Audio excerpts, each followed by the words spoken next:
Right, good morning, everybody. Shavua Tov, Chodesh Tov. We are nearly in Elul, scarily enough. But we are actually going to transport ourselves back a couple of thousand years, 3,000 years, to Shmuel Bet Chapter 8. I left you with 3 questions last week. Not last week, the week before. Anybody remember the questions? I'm afraid I don't. I remember more. And I seem to get things that we answered last time we talked, I think. Right at the end of the last shiur, I left you with 3 questions. We did the first pasuk of chapter 8, and I left you with 3 questions. Let's do it again, and I'll ask the questions again and see what we come up with. Right, I'll put the screen on.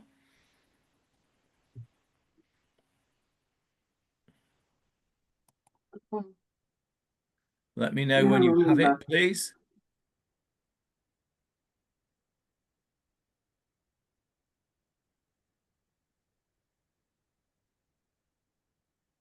You have the screen? Oh, no. Oh, that's a bit odd. Coming now. Good. Right, there we go. Not yet. There we go.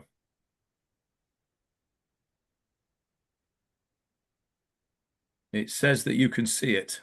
Yeah. We can't. They're wrong. It says, surely it has paused The screen share. sharing. Says you paused it. All right, all right. 1 second. Turn it off, turn it on. Hang on. Hang Back on. to you.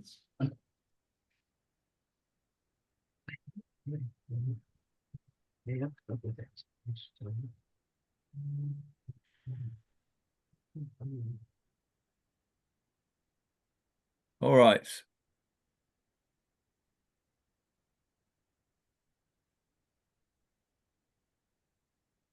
We're not winning here, are we?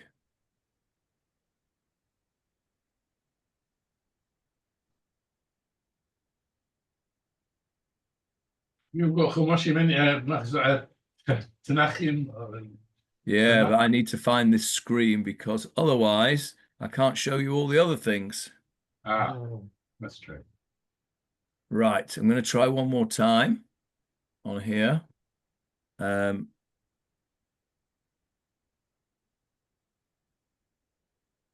me try again.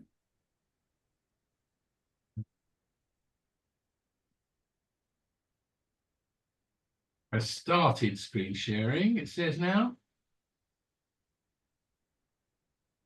It says on mine you can see it. It says Jonathan Lieberman has started. You can see it. Right, okay. It must be because I'm a long way away in England that it's taking a little while to get going. Right. So the pasuk says, "Vayehi," and it was acharei chein, after this came to pass, afterwards. Vayach David et Plishtim. David smote the Plishtim. Vayachni'im, and he subdued them. Vayikach David et Metg Amah miad Plishtim, and David took this place, Metg Amah, from the hand of the Plishtim. Does that remind you of the questions at all? Yeah, we'll know What is Metg Amah? That was question number 3. Yes. Well, question number 1. After what? After what? Yes, that was question number 1. So we've got question number 1. After it came, it came to pass after this. What does that mean, after this? And the third question was, what is Meteg Amah? What was the second question?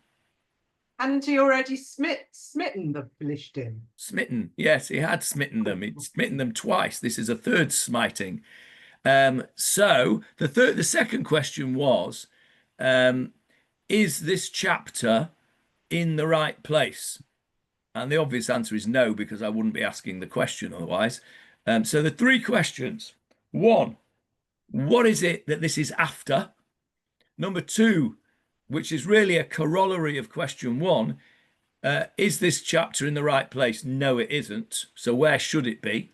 And the third question is, what's Metg Amah? Let's answer those questions now. Let's just recap what we did in chapter 7. Anybody remember what chapter 7 was about? Natan's prophecy, no? Yes, it was about Natan's prophecy. And how did Natan's prophecy come about, Barbara? David asked if he could build a temple. Yes, David asked if he could build the temple. And why did he do that, Paul? Why? Because he felt that it wasn't right. He had a palace and Hashem only had nothing. Correct. And what happened in that was chapter 7. What happened in chapter 6? Which prompted him to ask to make the Bet Mikdash. The Ark to Jerusalem. Correct. He brought the ark to Jerusalem. So the chronology of chapters 6 and 7 were, no, the end of chapter 5. Let me go back to that before we do the chronology. What happened at the end of chapter 5? Now I'm really testing your memory. He smote the Pelishtim from Geba. Yes. Okay. So sorry, I'm reading it. I don't remember. Yeah, he smote. Quite right. He smote the Pelishtim in various places, and that's the end of chapter 5. Chapter 6 is the bringing of the ark to Jerusalem, as Hannah just said. Chapter 7 is Natan's prophecy following David's request to build the temple, as the Westbrooks said. Should be it. And chapter 8 says, and it came to pass after this, that David smote the Philistines. So what is it that it came to pass after? He's smiting them in Geba. Yes, correct. And so the answer to the question is, what is it after? After he finished smiting the Pelishtim over there, at the end of chapter 5, he then smote them over here. So the answer to the second question, is it in the right place? No, it's not. Where should it be? After chapter 5. After chapter 5. So it should go chapter 5 and then chapter 8. But we inserted, as if I had anything to do with it, right? Shmuel, who wrote this thing, no, he can't have been, he was dead. Whoever wrote this, Shmuel Bet, Shlomo maybe, I think. Anyway, I can't remember now. Whoever wrote Shmuel Bet inserted chapter 6 and chapter 7 between chapters 5 and 8. If you read the end of chapter 5 and the beginning of chapter 8, it follows on very nicely. So what is going on? Why did they insert chapter 6, which is the bringing of the ark to Jerusalem, and chapter 7, the request to build the Bet Mikdash and Natan's prophecy? Why was that inserted in here? Well, did that happen? What was that in historical order? No, it wasn't in historical order. How do we know that it wasn't in historical order? Because if we go back a chapter, let's go back a chapter to chapter 7 on the screen. Look at the first verse, Paul. Read it out for us. And it came to pass when the king dwelt in his house, and the Lord had given him rest round about from all his enemies. So chapter 7, when he wanted to build the Bet Mikdash, took place after he had been given rest from all his enemies. And chapter 8 is about his wars. It's about all the wars. We're going to read about Moav and Pelishtim and Moav and all the other people that he fights with. Okay. So you can see from the first verse of chapter 7 that it's not in chronological order. So your question was a very pertinent question. And the answer is no, it's not in chronological order. So the question remains, why was it inserted? Because clearly chapter 7 occurred after chapter 8. Chapter 8 is all about the wars. That's what we're going to learn now. Chapter 7 occurred when Hashem had given him rest from all his enemies. So why was chapter 7 inserted? Now, what about chapter 6? We said, if you remember, that chapter 7 was the natural progression from chapter 6. No point making a house for the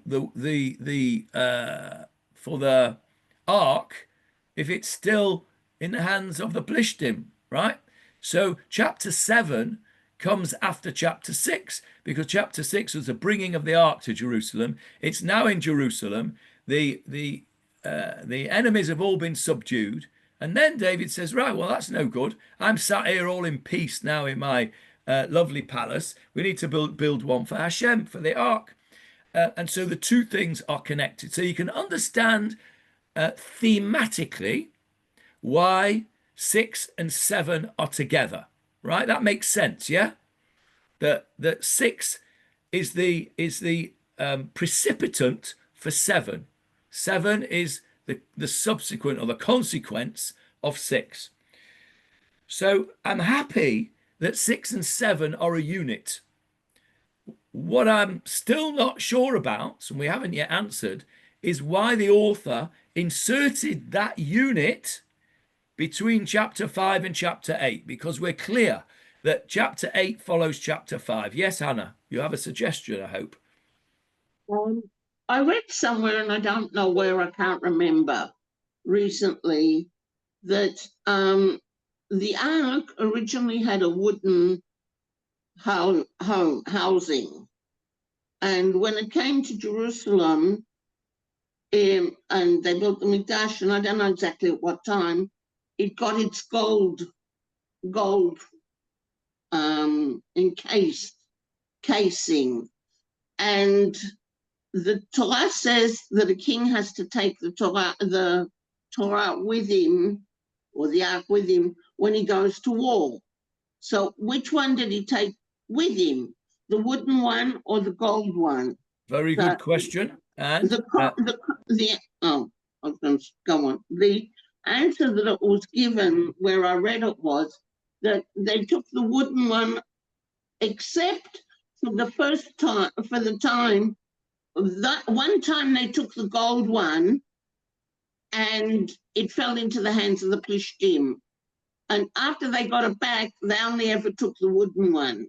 I think that's correct.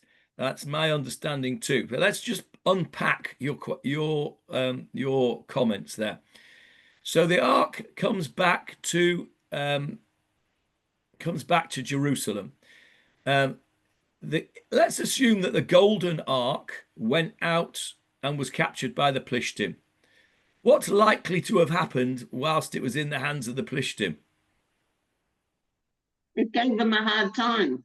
It did give them a hard time. It gave them hemorrhoids. But what was likely to have happened to the ark? They plundered the gold. I'm certain they would have plundered the gold. And so what are you left with? I don't know about that, because the question is, if we believe what's in the Torah, I'm not sure the Torah would have let the ark would have let them plunder the gold. Well, I mean, I don't know that you can. It killed somebody who tried to stop it falling on the ground. That was the Jew. I would imagine that if they tried to touch it. Clearly they touched it, Hannah, because they wouldn't have been able to move it from one place to the other. So the fact that Uzzah was killed by touching it is not a proof that anybody else who's not part of our people would suffer the same fate. And anyway, you can't draw any kind of logical conclusions from one miracle to another. That's the whole point about miracles, isn't it? That they're not natural events. So, but it doesn't say anywhere. No, for sure, Hannah. I'm gonna close down on this because we need the time. For sure, they would have plundered the gold. The ark that came back would have been the bones of the ark. The wooden ark came back, as you said yourself. The wooden ark came back. The golden ark might have gone out. Now, how was the ark made? What was the ark made of? What does the Torah tell us the ark is made of? How was it made? Cedar wood, right? Wood, yeah, it's wood, a wooden box. And what was the construction of it? What was on the outside? Gold. And what was on the inside? Gold. Gold. It was a sandwich. It was gold, wood, gold. So if you take off the gold, right, which would have been plundered in my view and in the Mephorisham's view, you're left with the wooden box, the wooden ark. So the wooden ark comes back to Jerusalem.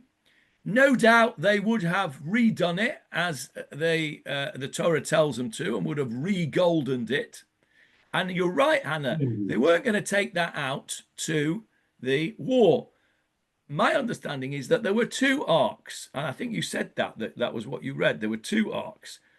Yeah. There was the wooden one and a golden one. And what did they take out to war? They took out the wooden one.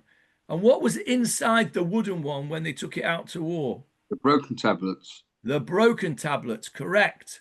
The broken tablets. Welcome back to Jackie.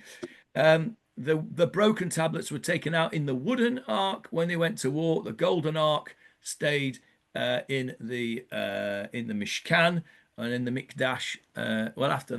During David's wars, there wasn't a Mikdash; it stayed in the Mishkan. We have this section of chapter 6 and chapter 7. The ark comes to Jerusalem. David wants to build the temple and gets Nathan's prophecy.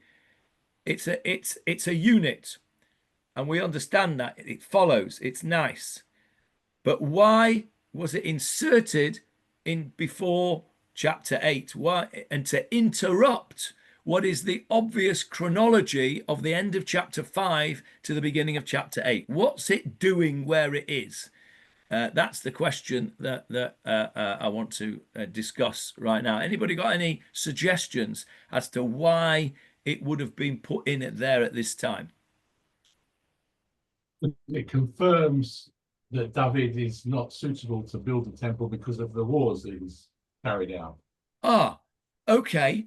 That's an interesting point, which actually will come out. That will come out shortly in chapter 8. And possibly that is true. That it may be one of the reasons that it's in there.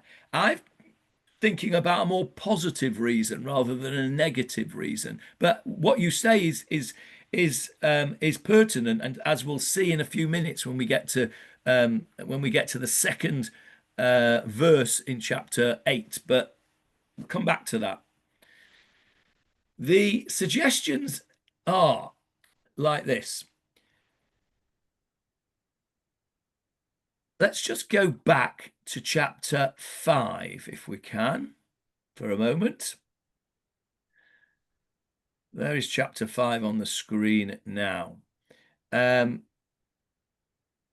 was chapter 5 about?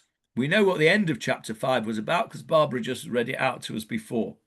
But the beginning of chapter 5, here it is on the screen for you. David unites the people. Okay, look at verse 1. All the tribes of Israel came to David to Hebron and spoke, saying, "Here we are your bone and your flesh." Blah, blah, blah. Saul was our king. Now we want you to be our king. And everything is hunky-dory. David moves in Hebron. He reigned over Yehuda 7 years and 6 months, and in Jerusalem he reigned 33 years. And the king and his men went to Jerusalem, and they conquered Jerusalem. This is the verse 7. David conquered the stronghold of Zion, which is the city of David, right? And then David grew steadily greater, verse 10. Then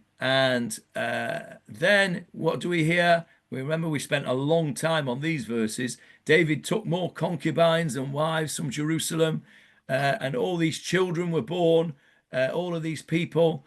What is this telling us, this chapter? David is established. He's solidifying his kingdom here.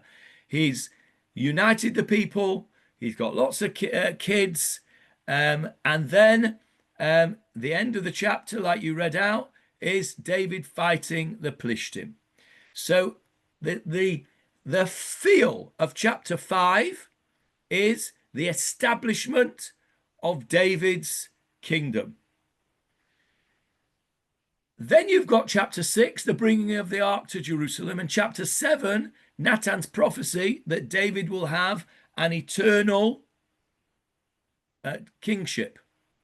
That is a theme on its own.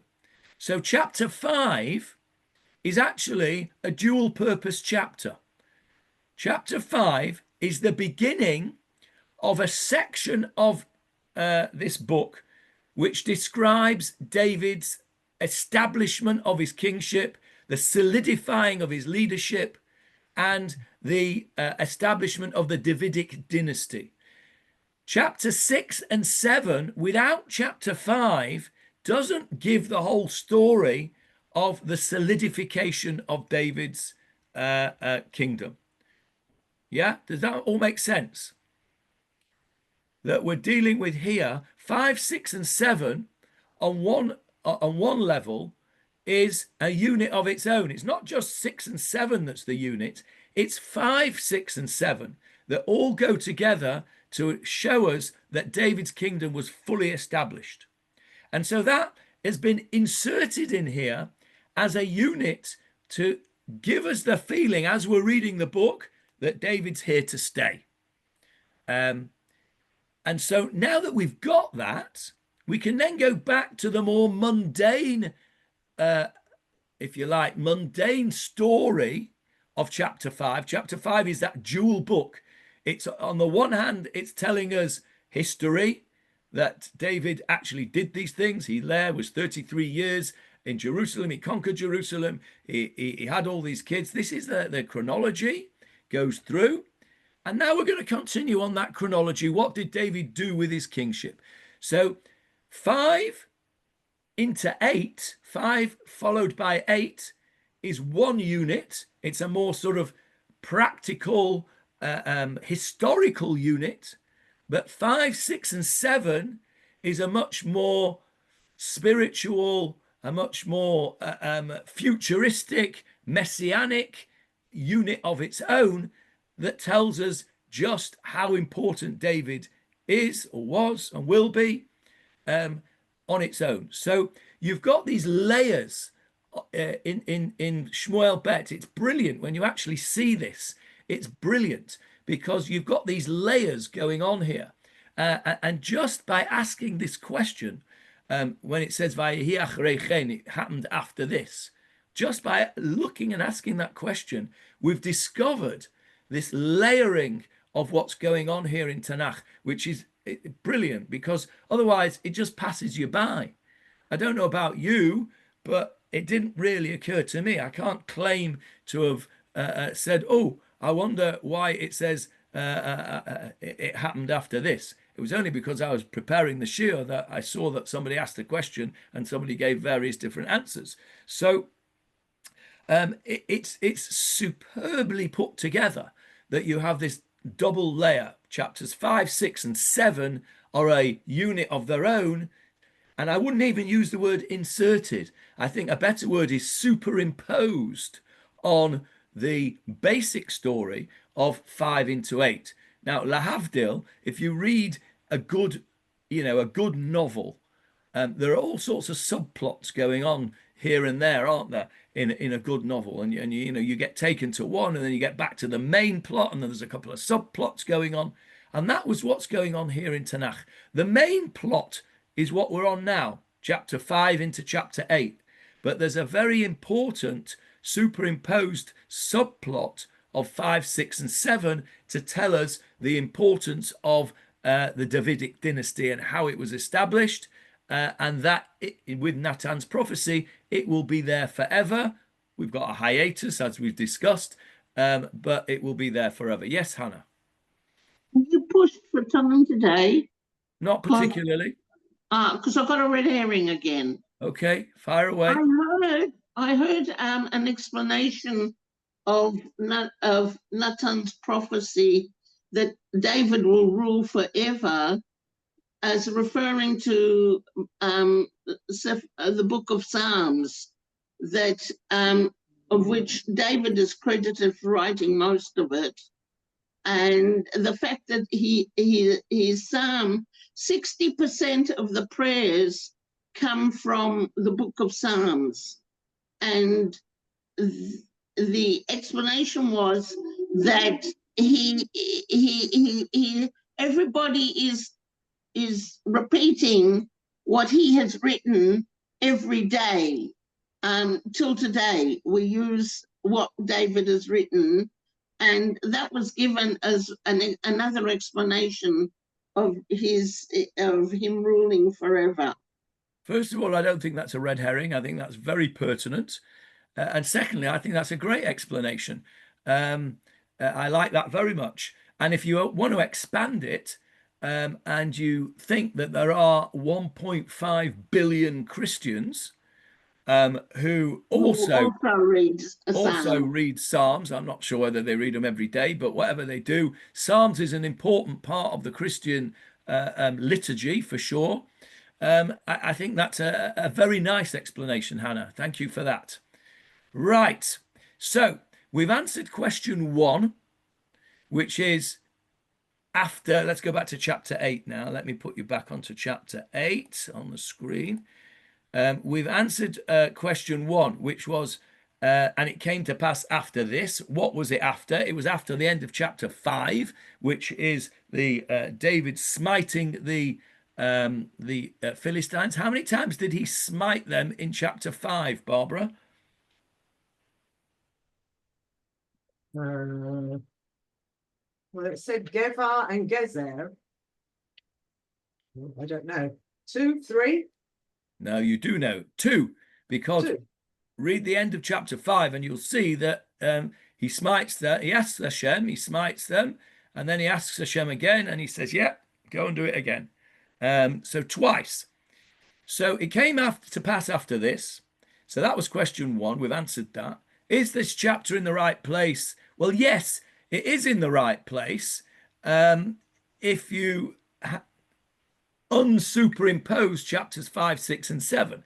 So on a simple basis, the answer is it really follows chapter 5, and chapter 6 and 7 have been inserted. But now we've understood that chapters 5, 6, and 7 as a unit are, as it were, superimposed on, side by side, however you want to think of it. And they are serving a different purpose to chapters 5 and 8 going together. 5, 6, and 7 are more of a spiritual subplot, if you like, whereas 5 and 8 are more a practical thing. Right, that's question 2 answered. Question 3, Vayikach David et Metg Amah miyad plishtim. What or where is Metg Amah? That was question 3. So my researches tell me that it's a generic term for the main city of the Philistines. Okay, nice answer. I'll come back to that answer in a moment. David Marks, have you anything to offer on this? Only what you're going to offer, I'm sure, from Corin, so I'll leave it to you. Right, okay. How did I know to ask you that question? Do you know? Because right at the end of the last shiur, which I listened to about, 40 minutes ago, I said right at the end of the last shiur, I can see David's got his Koren there, so he'll be able to tell us the answer to the question. So that's how I knew that you knew the answer. All right, now then, I'm going to be a little bit, ask you to be a little bit lateral thinking here. And I'm no pressure here, but I'm expecting Barbara to get this answer. Right? If you wanted to know where Metg Amah was and you didn't know, where might you look to see if Metg Amah had a different name? Yes. Well done, Paul. You got in there before Barbara. All right. Divrei Hayomim. Not competition. Doesn't happen often. Why in Divrei Hayomim? Because they give parallel accounts. Correct. A beautiful word, parallel. That is exactly what they do. They give parallel accounts. Let's have a look at the parallel account of what's going on in Divrei Hayamim. And it just so happens that I have it there ready for you on the screen. One I prepared earlier. One I prepared earlier. There we go. Read it out for us then, Paul, since you got it. And it came to pass afterwards that David smote the Philistines and vanquished them, and he took Gath and its villages from the hands of the Philistines. So where is Meteg Amah? Gat. And what did you say earlier on? Your research had said, Paul? It was a general term for the main city of the Philistines, which was Gat was one of their main cities. Correct. So it all fits in very nicely. Meteg Amah appears to be Gat. Now then, next question obviously is, why has it got a different name? Why is it called Meteg Amah? But where is Gat, by the way? No. No, it's near Gaza. It is near Gaza, yes. Everywhere's near Gaza, Barbara. I know. Near Ashdod and Ashkelon. Okay. Yeah. Let's have a look. You ready? Yeah. There is Ashkelon. You see Ashkelon on the left-hand side? There is Gaza. That little dotted line is the Gaza border. If I move the map up, you can see that's Gaza, right? There is Kiryat Gat, modern city of Kiryat Gat over here. Can you see that? Yep. So if you were to draw a triangle, we would be a sort of more or less equilateral triangle between Ashkelon, Kiryat Gat, and Gaza. Gat, the old city of Gat, is over here. I'm going to come out a bit, and then you'll see that, no, the other way, you'll see that Gat will pop up just over here. There it is. Can you see? See that? Mm. So that's where Gat is. When I come out again, it disappears off the map. The name disappears, but that's where Gat is. And so this was a main city, as Paul has said, of the Plishtim.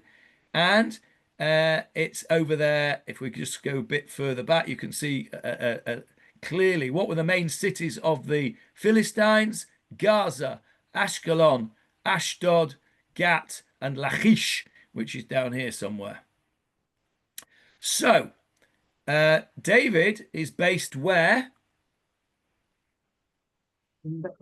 Jerusalem and Hebron are his strongholds, and he has encroached into the Philistine territory. What's the first main Philistine city that he comes to? Gat. So it all fits in very nicely historically and geographically. So what does the words Meteg Amah mean, and why is Gat called Meteg Amah? Any suggestions? What does the word Meteg mean?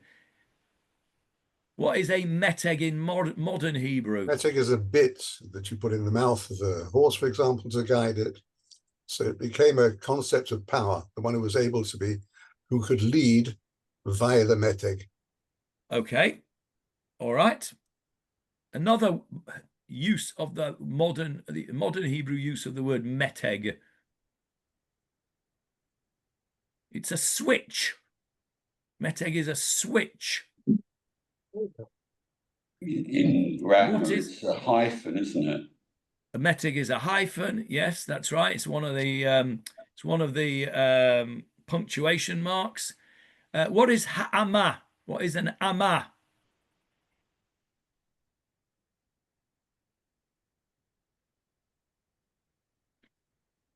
Well, we know amah is a forearm, right? It means it's a measurement,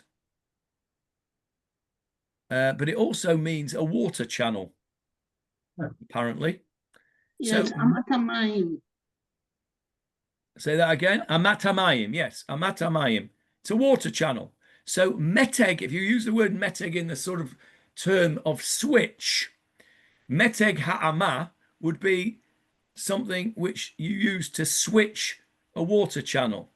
Imagine a railway line, and you have the points, right? That move the points and the train goes on that track. move the points another way, it goes on that track. A Metg Amah would be some kind of damming system to direct the water channel in a certain direction.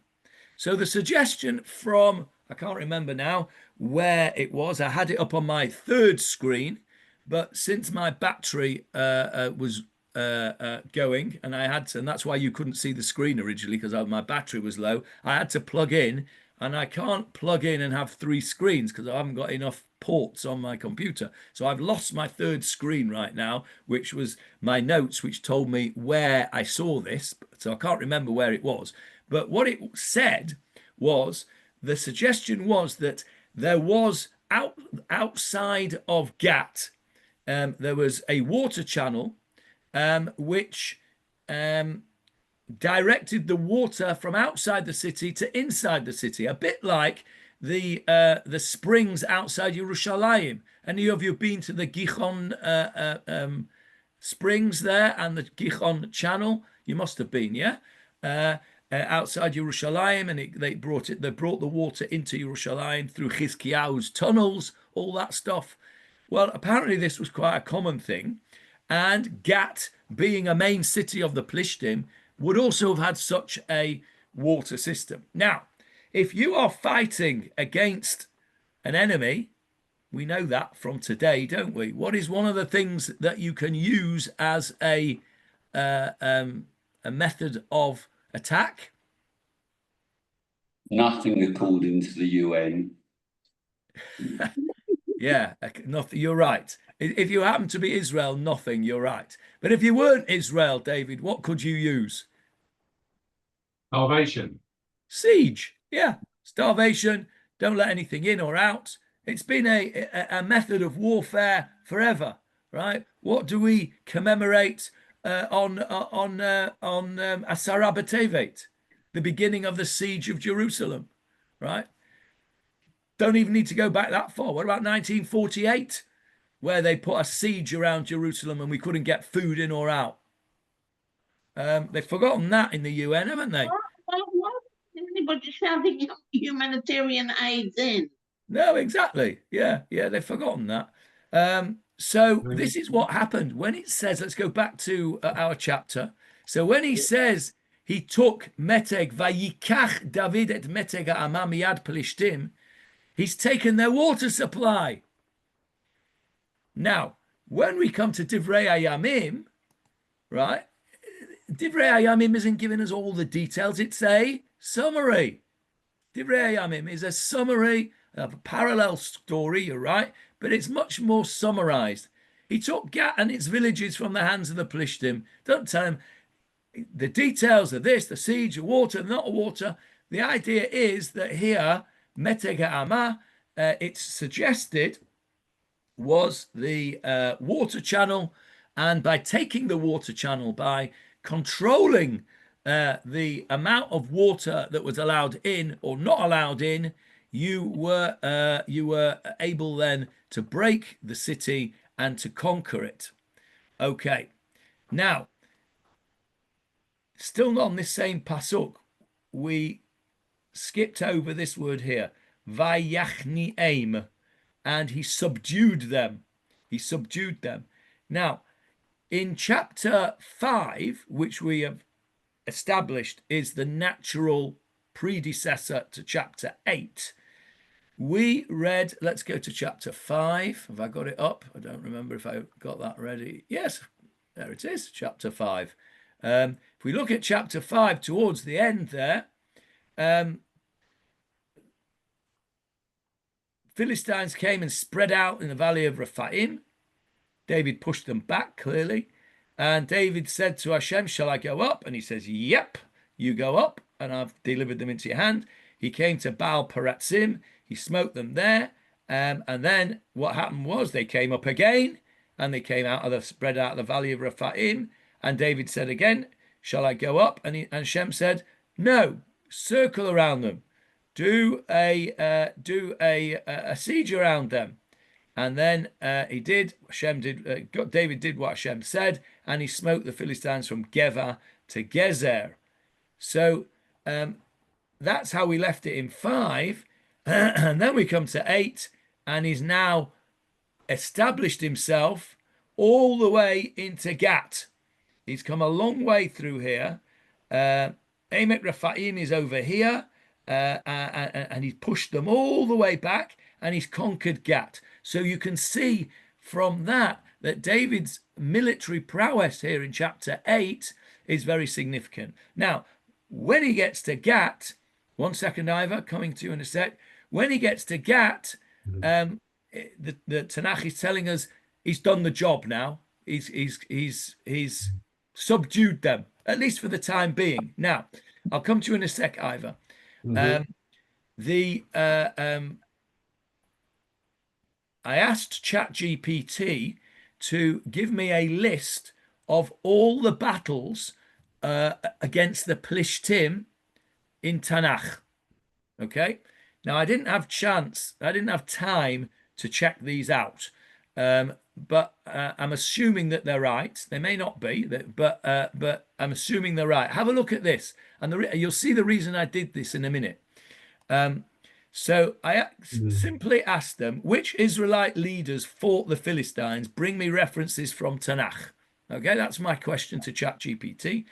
So I was happy that I knew Shimshon.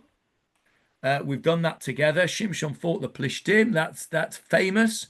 I was happy with Shmuel because we've done that together as well. Shmuel chapter 1. The Philistines were subdued and they came no more into the coast of Israel.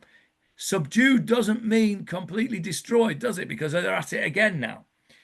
And then Shaul and Jonathan, they were fighting the Philistines. I was happy with that because we've learned that together. Then we get King David. David defeats Goliath. And then our chapter he quotes. Look at this. He quotes chapter 5 and chapter 8 of Shmuel. So he's on what do we call it here? And then we've got the Philistines defeated in multiple battles in Shmuel Bet later on, chapter 21. Now, what I was happy with all of that. I didn't need ChatGPT for that. What I wanted to know was when was the next battle against the Philistines? In other words, for how long were they subdued? How long did we keep them out? Now, before I go up the page and show it to you, anybody want to know, have a guess, when the next reference in Tanakh is to fighting the Philistines? Sorry, I haven't forgotten you. I just want to get through this point first. Are we jumping too far to Bar Kochba? Yes. Va'aretz tishkot 70 shana. Is that Shlomo or? There were other wars. I'm talking specifically about the Plishtim. When is the next mention in Tanakh of a war specifically against the Plishtim? If you get it, I'll be dead impressed. I'll tell you. It goes to King Uzziah. King Uzziah. Okay. He went out and fought with the Plishtim and broke down the wall of Gat. There we go, Gat again. It's And Uzziah Yavne. 70 years. I'm muted. And Is Yavne, Uzziah 70 years? much more than 70 years. So the next question that I asked a ChatGPT was obviously what was the historical context of King Uzziah and King Chizkiyahu, who was the other one who struck the Philistines. And there's the answer. Uzziah reigned in 792 to 740. When did David reign?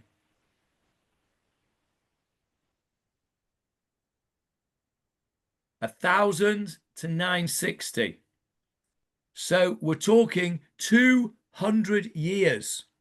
So it seems that this subjugation, David subdued them, lasted for 200 years. We don't see the Plishtim come as a force fighting the Israelites for 200 years after this. And then Chizkiyahu, not much later, 50 years later, he's also fighting the Plishtim. But what I wanted to establish from my own mind and to show you that when the pasuk says David smote the Philistines and subdued them, it seems that he was successful for a good 200 years. We never had any trouble, or at least no recorded trouble, from the Plishtim. We had trouble from everybody else, maybe, but not from the Plishtim. So this word vayachniim, which we could quite easily have just passed over, actually is interesting on a historical basis, that we had respite from fighting the Plishtim for a very significant period of time. Yes, Ivor. Right, so just going into Da'at Mikra, the commentary by Da'at Mikra and Salach Kol says specifically about Metg Amah that it's a very unique name, and it has loads and loads of explanations attached to it.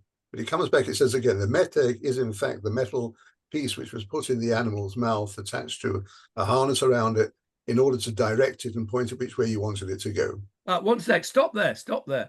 That's obviously why a meteg is a switch in.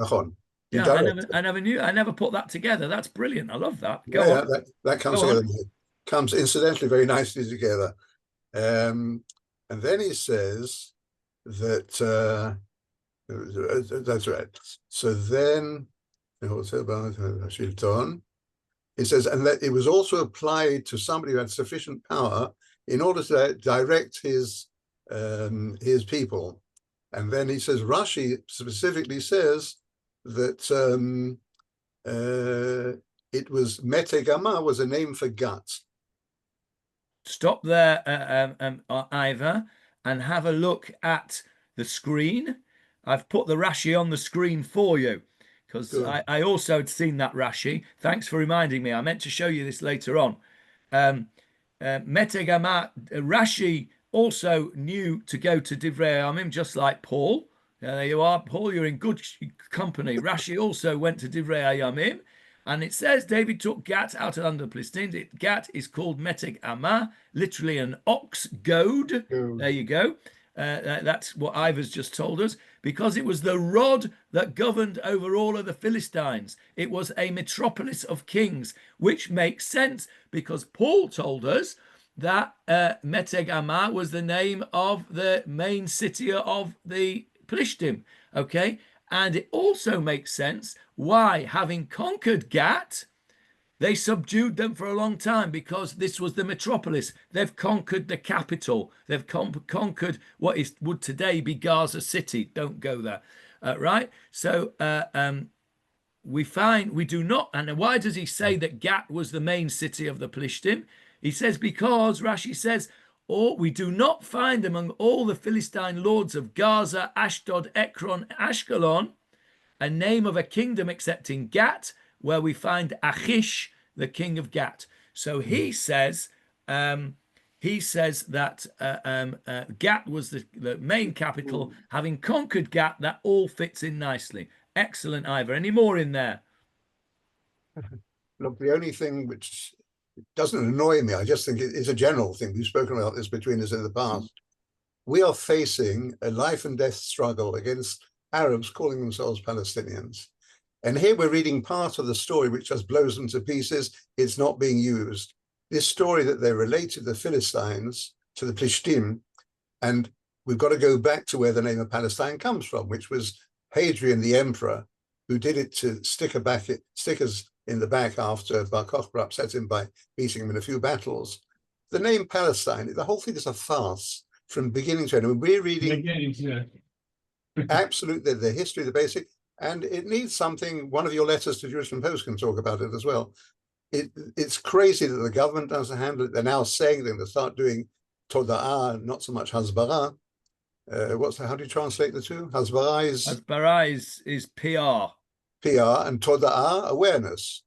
Awareness, yeah, I suppose. To put the facts onto the table, they're making a laughing stock of us. And recently there was a very good WhatsApp flying around explaining how no country in the world has any legal right to create a so-called state of Palestine other than Israel.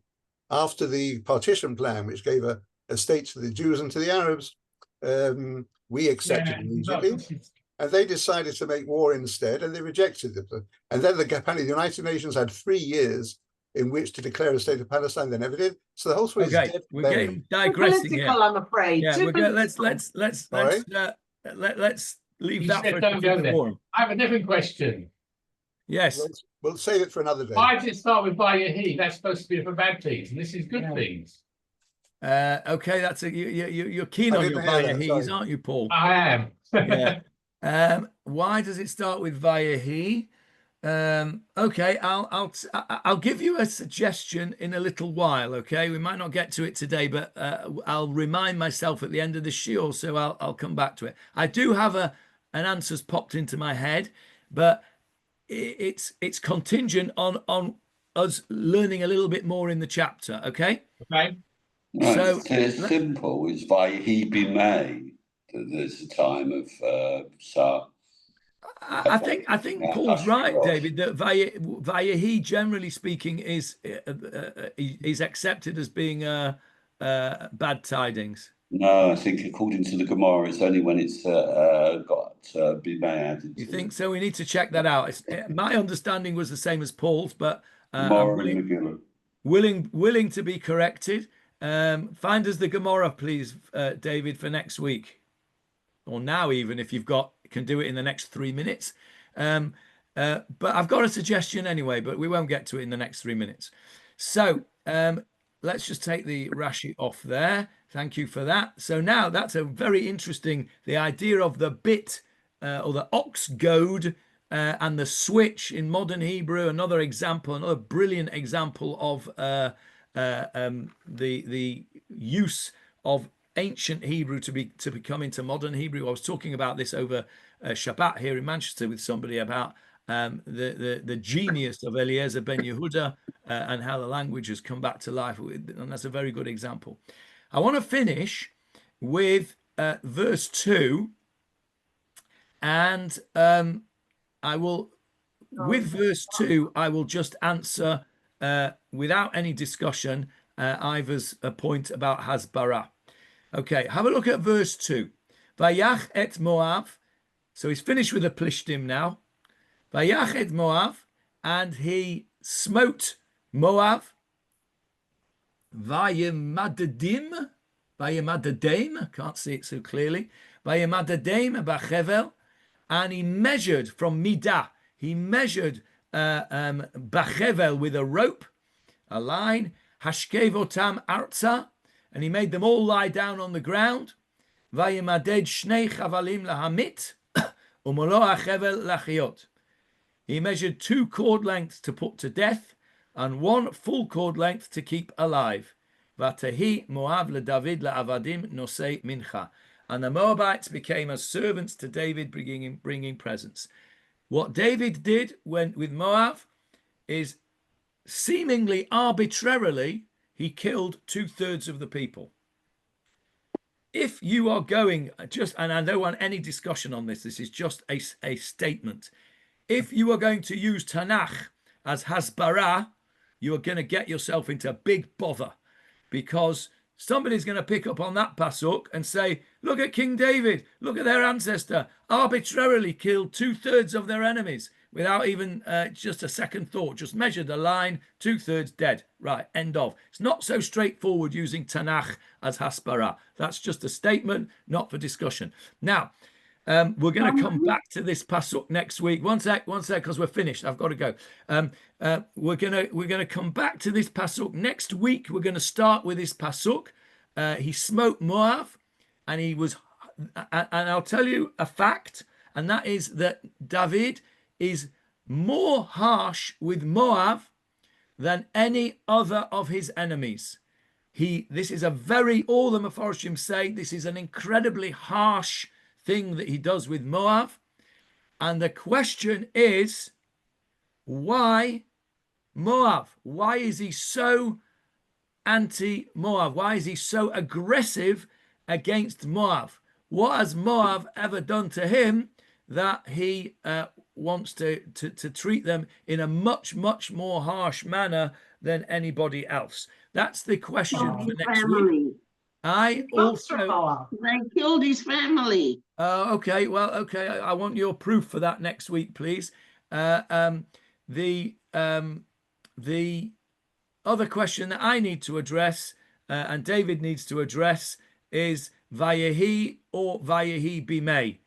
What is it that is bad tidings? Is it just Vayehi Bimei or is it Vayehi? David will find us the Gemara. I'll also do a bit of research. In Megillah Esther, it starts by he be made. It does. It does. Correct. And that's potential bad tidings. The question is whether it's just Vayehi Bimei or whether Vayehi also. My understanding, that's what I was taught, I think, is like Paul said, but I'm always, as always, willing to be corrected. Any questions on what we've done today? Not a question, John. You have to show you something beautiful. This is going back to your Metg. This is a picture of the switch for Shabbos clock purposes put into the synagogue in Sants in 1930 when electricity was brought in. See who can work out what it is. It's brilliant. Fabulous. Can you wait for the switch? Can you take a picture of that, Ivor, and send it to me on a WhatsApp, and I'll put it on the group? Yeah, it's from, well, this comes out backwards, doesn't it? Never mind. The Vanished City of Suns. It's an extraordinary book. Brilliant. Send us a picture of that Metg, will you? Pleasure. Yeah. Excellent. Right. We will reconvene. Wait a minute. Next Sunday. Yes. Yes, I'll be back, please God, as long as the flights are going. I will be back. Not that you'll see any difference because you'll still see the same background. But I will be closer to home, please God, next week. What about tomorrow night? Tomorrow night we are on for Tefillah. Yes.